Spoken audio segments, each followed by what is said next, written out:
This is a story about the richest poor man God ever created. You wouldn't want to miss this one, trust me. So grab your chin chin or your popcorn, depending on where you're watching me from. Sit tight and enjoy. A long, long time ago, in a buzzing corner of Ngwa Road, Aba, there lived a man called Pa Ezebiro Nana, a legend, a mystery, and according to one of his neighbors, the richest poor man God ever created. By trade, Ezebiro was a bread seller, but not your average agege bread seller. This man had built an entire baking empire with his two bare hands. He went from pushing wooden trays around cemetery markets to owning one of the biggest bread supply company on that side of Aba. His brand name was King's Loaf. His loaves fed hotels, supermarkets, schools, and even prisons across Abia, Imo, and Rivers states. The bread was soft, hot, and affordable. But if you ever saw Ezebiro in real life, you would never believe that man had up to 200 naira in his account, not to talk of owning a whole bread factory. He wore two shirts, one grey, or should we say it was grey, and the other was it was white, with so many sewn patches that it looked like he was recovering from heartbreak. His trousers had survived Biafra, NYSC, and maybe even the flood of Noah. He had no button, no zip, and was permanently held with a nylon rope that used to be a cotton tie back.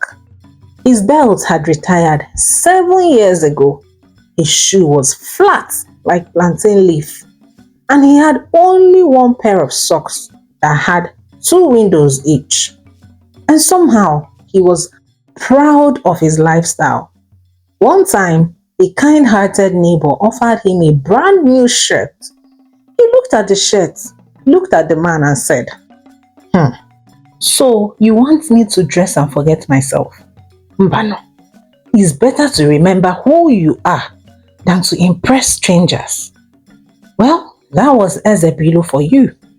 His wife, Mama Chidimma, had once been a bright, round-faced young woman with small dreams, just enough to open a material shop and raise her children in peace. But after 22 years of emotional budgeting and nutritional fasting, her face had become long, her laughter became very rare, and her waistline was now as straight as a ruler. She sold clothing materials, or at least she used to, because now the shop she managed beside Cemetery Road looked like an abandoned NYSC orientation camp.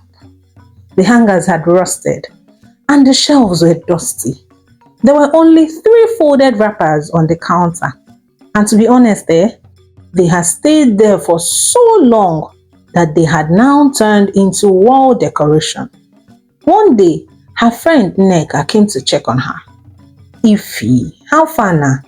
Your shop is now empty, oh. You should restock. My sister, I dey wait for breakthrough. She smiled, but her eyes were begging for help. Ezebilo never gave her more stock-up money. Feeding money for the family was even a problem.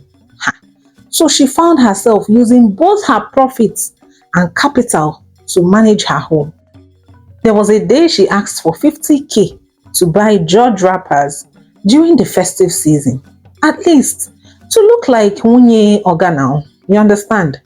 And he laughed for 2 full minutes before replying, 50,000 naira ke. Wunyem, even Lazarus did not rise with that kind of request. Do you know how much you're asking me for? I don't have it though. You would think that maybe Nai Aradite would at least be fair when it came to his children. But for where? He had 3 kids. The firstborn was Ebuka, around the age of 20 years. He was tall, slim, very smart, and very angry. He just finished secondary school a few years ago, but he was still at home, helping his mother sometimes at her dead material shop. He was a sharp boy, was always reading and always observing. But frustration had begun to make him switch like a faulty transformer. The second born was Chidinma, around 15 or 16 years old. She was in SS2, very brilliant and very reserved. She was always scoring highest in her school, but her uniform looked like it had been boiled with bleach. She didn't talk much anymore, not because she was shy, but because poverty teaches you silence. Somto, the last boy, was 12 in just 2. The one that always had malaria. Every week he had fever. Every month he had catarrh because he wasn't feeding well.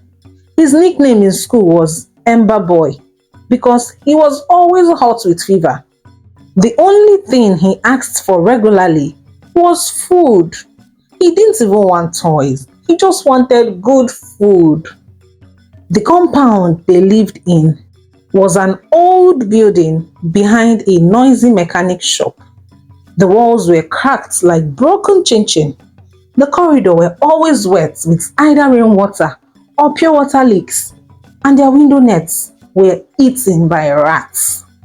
Despite all this, the suffering, the hunger, the rumpled and torn uniforms, the whispers, and all of these things, Ezebiro Nayaradite moved like he was the savior of Africa.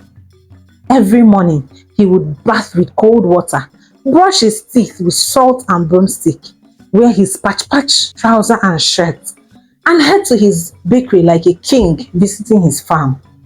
He would lock the main door, put the keys in his back pocket, and walk with that his tight-chested dignity. Papa Ebuka, good morning, oh. Good morning, bread is rising. Hope your mind is rising too. That was the way he greeted his neighbors. He always drops confusing motivational quotes, like someone that swallowed a badly translated version of John Maxwell. He didn't mind going hungry from dusk to dawn because he said, fasting is good. Let us fast. Meanwhile, the neighbors had seen enough. One day, in front of the compound, 2 of the tenants were whispering, "See as those children be like burnt yam. I swear. And na their papa dey supply ShopRite bread o.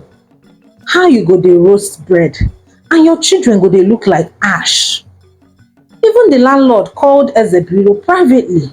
"My man, see this your poverty get arrogance o. Abeg feed these children small now. People dey talk and they need the food to grow healthy. Let them talk. Oga landlord, let them talk. People talked about Jesus too. Did he change? Mba. So let them talk." Another day, Mama Chidinma gathered courage and approached him in the kitchen. "Nine, please, our kids' school fees deadline is next week. Chidinma is complaining. Her uniforms are bad. Let them wait. Waiting builds patience." Okay. Another thing is that our food is almost finished. We no get garri again. Abeg give me money make I stock up food for this house. Perfect. This is the right time to fast. Spiritual and physical cleansing is very necessary. She just sighed and walked away. I mean, what else could she do? They say every great king has a past. And Pa Ezebiro Nana, the great bread lord of Ngwa Road, aka Nine Aradite, had a past as well. A past full of sweat, hunger, and the kind of pure suffering that makes a man form tight friendship with his own shadow. Back in the early 90s, Ezebiro was a regular boy with a loud voice and a big tray of bread balanced on his head. From 5 a.m. till sunset, he hawked soft agege bread with the energy of a choir leader on crusade.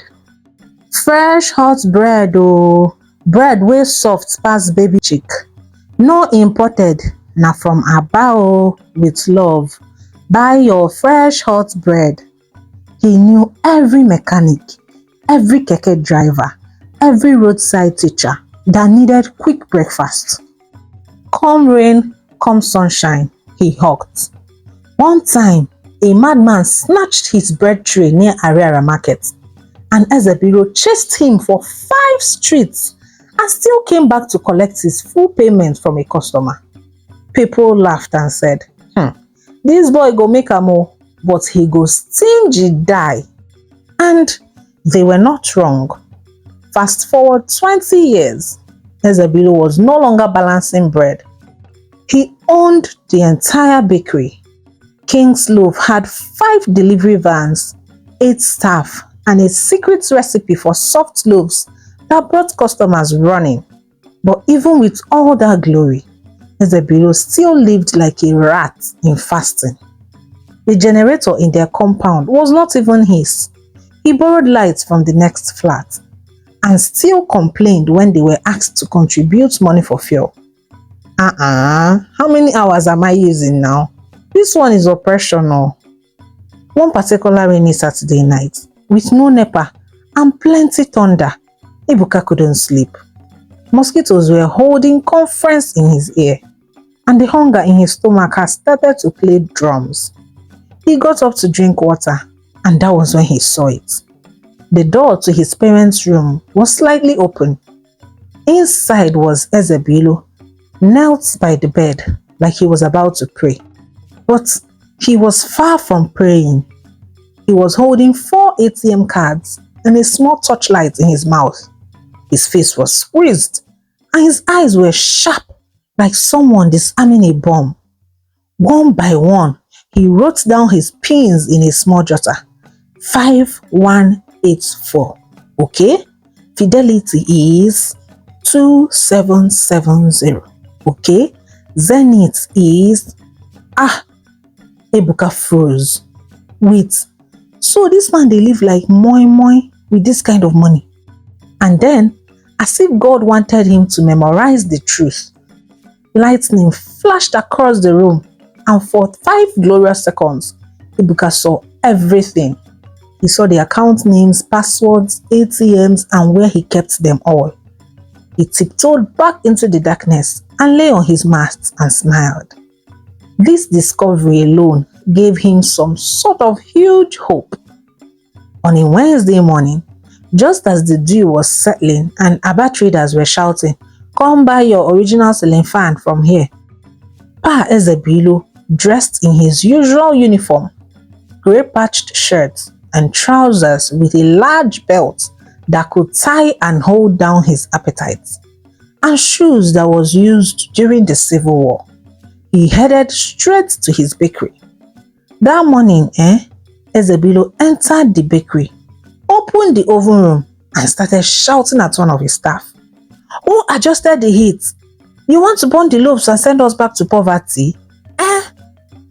But before the poor boy could answer, Ezebilo paused and started coughing. Next, he clutched his chest and coughed some more. And the next thing they saw was, boom! He landed on the floor like expired agege bread. And by the time they rushed him to St. Mary's Hospital, the nurse looked at him and simply said, "I'm so sorry, he's gone." News traveled faster than MTN network, and the entire Ungwa Road scattered. Back at home, confusion broke out. Mama Chidinma sat on the floor with her wrapper loosened and her hands on her head. "He didn't leave any will, no. He didn't even tell me about his money or his ATM pin, no. He didn't even plan for when he's gone. Who dies like this? Hey!" Chidinma and Somto started crying. But Ebuka stood by the window and just watched. Quiet. By evening, the extended family had started arriving with plenty opinions and 0 contributions. One uncle said, "We should bury him like a king. Buy the best coffin, gold one. Then hire a palmer, the best undertaker group, to carry the coffin. Our budget should be like 2 million naira minimum, oh, minimum. Another one said, let's check his room. Maybe he kept plenty money under his mattress. Ezebiro does not trust bank, so there must be money in his room. But they searched and saw nothing. No one knew where the gold mine was, except Ebuka. That night, while everybody was still talking and dragging over funeral plans, Ebuka cautiously entered the room in silence. He bent down and pulled out the bucket, wiped off the dust and opened it. Ezebiro used dry leaves to cover the top of the bucket. But Ebuka knew he came prepared. So he gently took out the dry leaves, and there it was, 4 ATM cards. 2 were expired, unfortunately, but the other 2 were still very active. There was also a folded paper with backup pins inserted right inside an old Bible. Ebuka smiled with satisfaction, the kind of smile that says, "Chai, my God has just buttered all my father's bread for me to enjoy." He then picked up the cards quickly, pocketed them and the folded notes. Then he closed back the bucket like nothing happened and walked out. That night, Ebuka slept with one eye open. He just could not wait for day to break. The next day, the burial arrangements commenced fully. They buried Pa Ezebiro Nana like someone who died by mistake.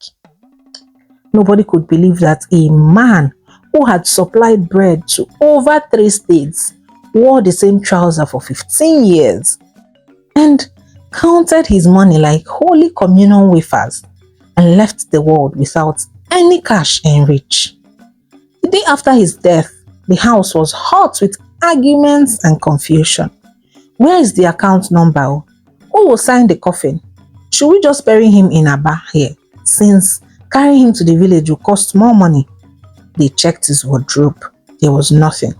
Checked his shop. But his staff said they were only paid cash. Even Mama Chidema, his own wife, didn't know shishi about this man's money. How pathetic. So the burial arrangement was very chaotic. They had little to no money available. Eventually, the burial was planned based on pure shame management. The coffin was second-hand, painted white to cover the old scratches. The undertaker brought a faded lace for decoration. One of the neighbors who had funeral rentals donated plastic chairs that still had names from another person's burial printed at the back. Even the priest looked confused during the service. We are gathered here today to bid farewell to a man of humility and minimalism. Someone coughed at the back and said, "Minimalism is another name for stinginess." So they buried him in his father's compound, but there were no canopies, no cow, no ceremony, only dry rice, water zobo, and plenty silent judgment. When it was time to close the grave, half of the crowd had reduced. Nobody waited for closing prayer. As the sand hit the coffin, Mama Chidima looked away, and the kids held themselves close. Ebuka was already calculating his movements. That night, after everybody returned to Aba with dust on their shoes, Ebuka's plans was already set. And by the next morning, he entered a luxury bus to Port Harcourt. He didn't tell his mother, he didn't leave a note, he simply ironed his only surviving fine shirt, the blue one with fake Gucci logo. He wore his black jeans that has refused to die after all these years and vanished fiam with 2 ATM cards and wicked intentions. The trip was smooth, the AC worked, and the seats were soft. And for the first time in his life, Ebuka crossed a bar boundary. It's not like he just wanted a change of scenery. He wanted revenge on suffering. He landed in Port Harcourt like a silent bomb. He checked into a hotel that had AC, TV, room service, and a bed that didn't squeak when you turned. Then he paid upfront for 2 nights. Then he took a bath that lasted for 45 minutes, soaking himself in the bath and drinking wine as if he wanted to wash away poverty. When he was done, he wore his cleanest boxers, stood in front of the mirror and whispered to himself, "Tonight, everything I didn't enjoy in 20 years, I will enjoy in one night, their father." And with that, the devil took a deep breath on his head. By 11 p.m., Ebuka had entered one of the hottest clubs in GRA. There was loud music, rich boys, plenty drinks, waist-bending girls, and people spraying money like oxygen. He didn't wait to blend in, he blended in sharp. He went straight to the barman like a man with purpose. "Barman, bring Azul." "Sir?" the barman inquired curiously. "Bring champagne too, the one with fireworks. Then Adam Hennessy for backup. In fact, line them up and do Dorime for me." The barman paused. "Sir, are you paying with transfer or card?" Ebuka pulled out one of the ATM cards like a double-edged sword. "I am the Bread King, Junior." "Hey everyone, drinks on me." The club went wild. Girls gathered like bees on pineapple. One babe with pink wig and confused accents asked him, "Are you an artist or something?" Ebuka smiled and said, "No, artist ke. I am the son of a late legend. My father baked bread, but I am here to bake history." The DJ caught wind of the drama and screamed into the mic, "Ladies and gentlemen, give it up for Bread King Jr." Someone brought out phone. Another person started live video. Next thing, Twitter started buzzing. "This guy dey buy Azul like sachet water. Bread money dey dance Azonto. Who is he sef?" Ebuka stood on the VIP couch, shaking champagne and screaming, "Poverty is dead. I buried it beside my father. Cheers to chopping life, By 1 a.m., Ebuka had spent 3.5 million naira. By 2 a.m., he had spent 7.8. And by 3:30, he tipped the DJ 200k and told one of the girls that was shaking her small nyash vigorously beside him, "You want wig? Pick a color. Tomorrow, I will change your hair like I'm changing my mood. Just follow me back to my room and everything is settled." By the time Ebuka staggered out of the club with 2 babes dragging his arm, he was shirtless, shoeless, and almost breathless. He was super drunk and he had never felt freer. He felt so good to eat his stingy father's money to stupor. The next morning, reality punched him like a landlord on rent day. He woke up in the hotel with his head banging like where a roadside carpenter is constructing a table. The girls that followed him back were still lying there, passed out. He checked for the ATMs and took a deep breath of relief when he found out they were still intact.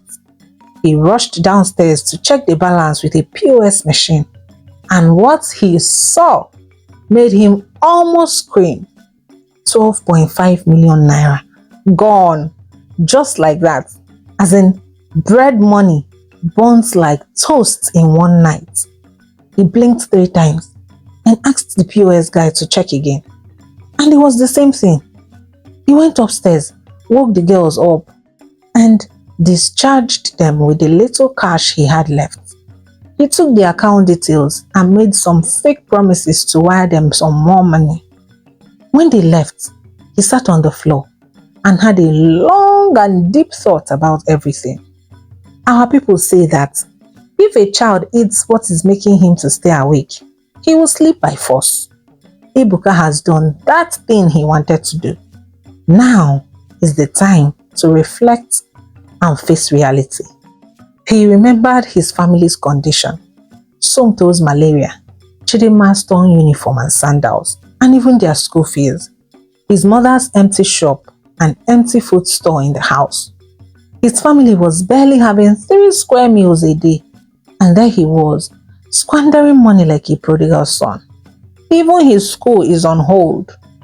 The truth is, Ebuka didn't regret eating his father's money. No. In fact, he completely and totally enjoyed it.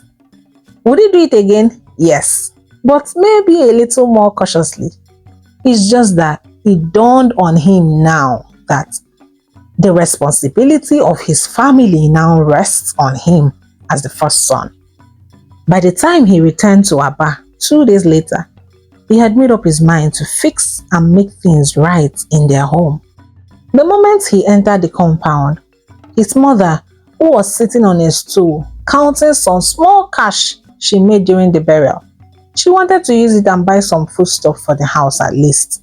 And so far, she had counted 10,000 naira. And when she looked up and saw Ebuka, she froze. Ebuka Chukwu, where have you been? Chidinma came out from the room and looked at him from head to toe and said, "Nice chain, guy. Did poverty sponsor it?" Somto peeped from the corner and asked, "Brother, did you buy food?" Ebuka didn't answer any of them.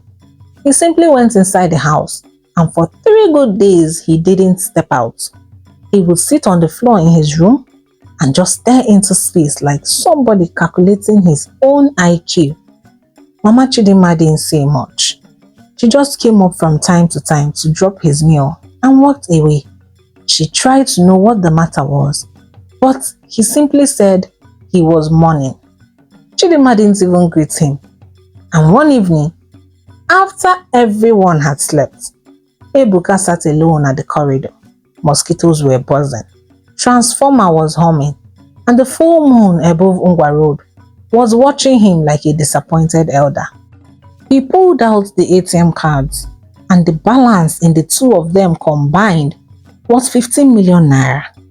The next day, Ebuka bathed, shaved, wore his clean clothes, and walked to the bakery. Not as Bread King Jr., but as Ebuka, the boy whose senses had returned. The bakery was dusty. The oven was cold and maybe even spoiled. The overworked and underpaid staff were nowhere to be found. The buildings had cracks in them. And so he stood at the entrance, placed his hand on the wall and said softly, "It's me and you now. And this time around, things are gonna be different." The first thing Ebuka did was to change the name of the loaf. From King's Loaf to King's Best Loaf, the softness you can trust. He painted the walls fresh cream with bold brown letters. He installed solar panels and sold the old generator his father was using. He bought a modern oven and a kneading machine because his father didn't believe in soft ways of doing things. But as for Ebuka, he didn't mind spending to make things more efficient and less of his suffering. Then he went ahead to hire 2 young boys that were coming for internship from Federal Polytechnic who helped automate the kneading and slicing machines. Then as a woke guy that he is, and sharp guy, he decided to take his business online. Days are gone for carrying and hawking bread on the head though. It's time to go global, he said. So he set up an Instagram page, paid designers to make very nice flyers. He hired 3 professional pastry chefs who came up with ideas and reinvented a better recipe. They diversified and went into other types of bread. They started baking healthy specialty lines like sugar-free/wheat bread for diabetic customers, keto-friendly agege for gym bros, sardine bread coconut bread, peanut butter bread, you name them. And finally, their madness masterpiece, Aba shawarma rolls. It was soft, it was spiced, and it was sold out before lunch every single day. Then the bakery took off. One fine day, a food vendor from Umuahia ordered 200 loaves. Then a school in Owerri signed a contract for him to supply their school with sardine bread and milk bread for a whole year. Then an online health store in Enugu asked for whole wheat version to be supplied to them on a weekly basis. Ebuka bought a tablet for his business and took it upon himself to take marketing and business courses. After that, he hired a website developer who built a small website with home delivery options amongst other things. He bought 2 bikes and rebranded them with King's Best Loaf, delivering softness daily. He then employed 2 reliable dispatch riders. The order started growing like yeast. Ebuka began to sleep 5 hours every night, not from worry, but from purpose. And just like that, Abba started whispering again. So Ebuka get sense like this, eh? This bread even soft past the old one. And it's sweet die. You sure say na that stingy man bought this sharp boy? See new invention and improvement though. That's good. Meanwhile, the same way his new bread factory was rising, his home was healing as well. Ebuka walked into his mother's shop one afternoon, looked around, and saw the same 3 dead rappers still sitting in the same position like tired politicians. "Mommy, it's time," he said. "Time for what, Mom?" the mother asked. "Time for this shop to stop resembling obituary." 2 weeks later, he opened a brand new boutique beside the Ariara Market roundabout and named it Ife's Looks and Wraps, specializing in George wrappers, ready-to-wear Ankara, stylish lace, and custom fittings.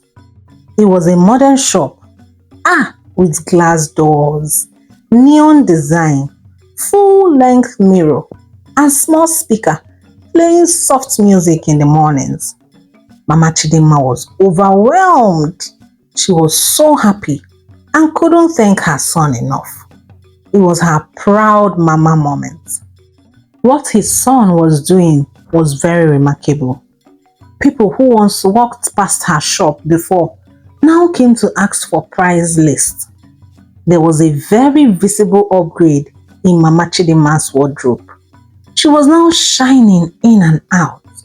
One madam even told her, Mama Chidinma, so you sabi slay like this?" She laughed. For the first time in months, her dignity was finally accorded to her. Chidinma and Somto didn't escape the upgrade though. He reached their side too. Ebuka paid 2 years upfront for both of them at one of the best private schools in Aba. He bought new uniforms, books, and even lunch packs with options.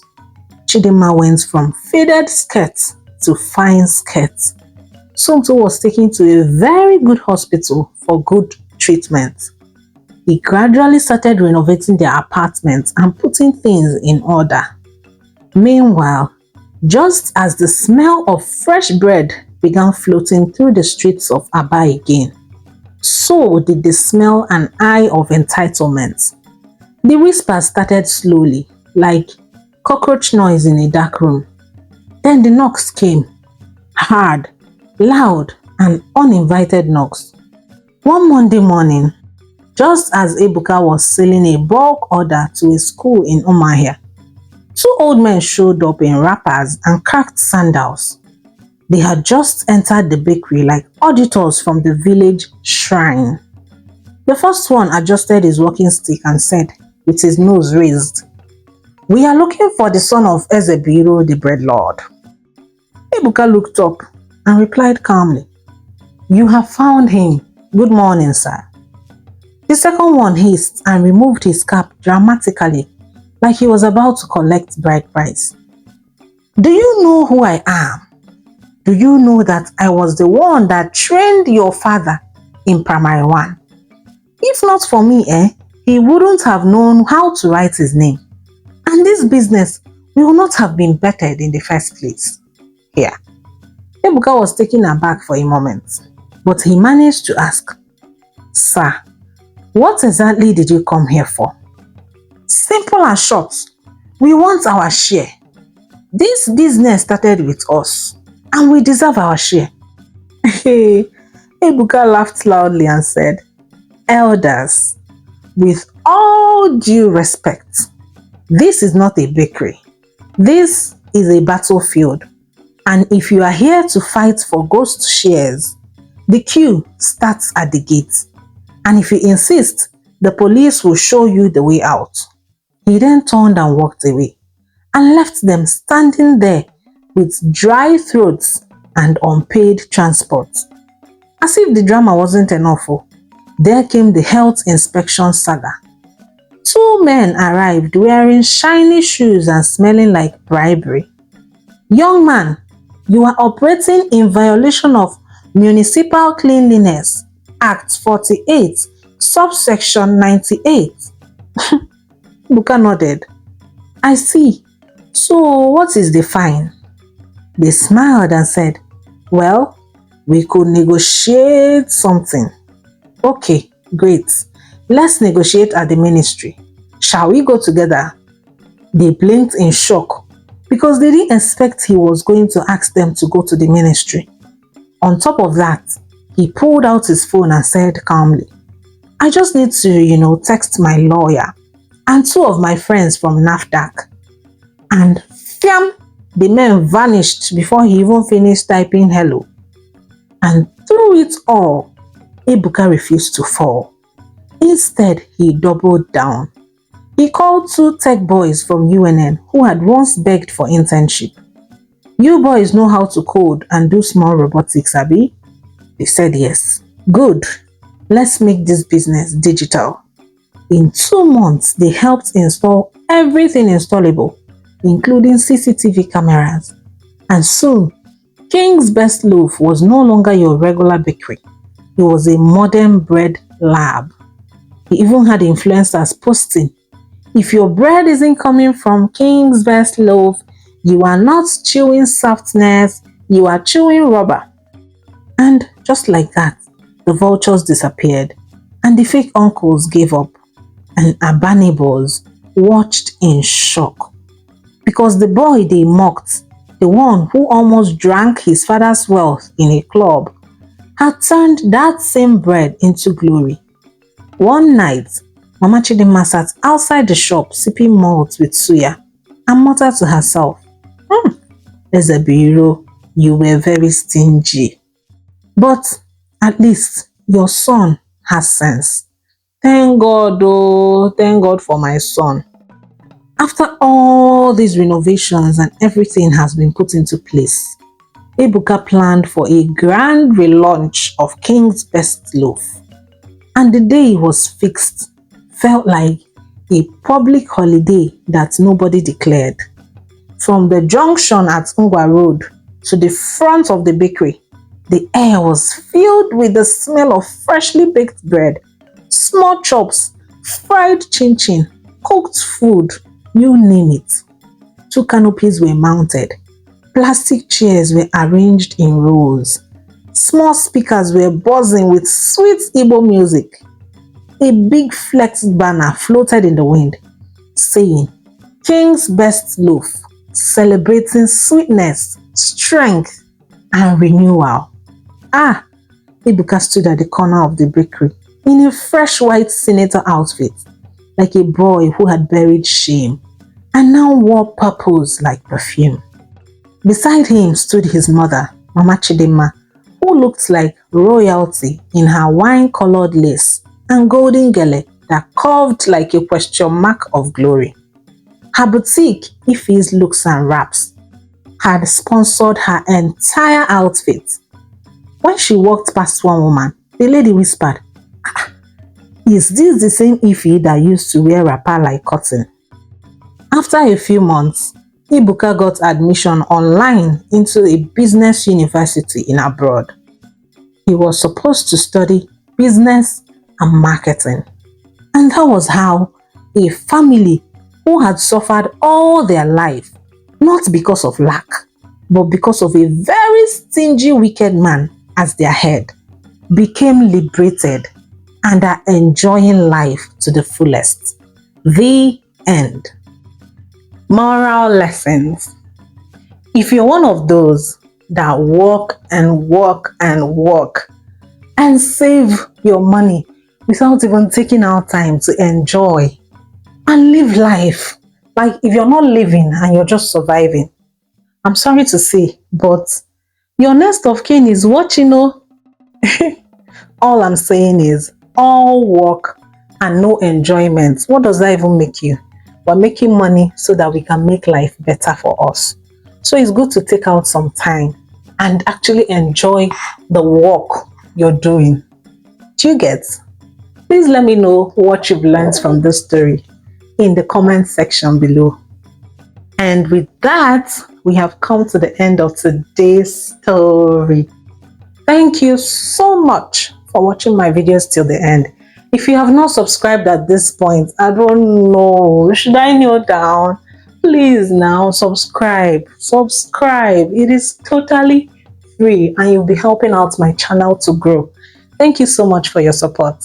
Until next time, remember, don't let anyone know, even your next of kin, dim your shine. Okay? All right. Until next time. Bye.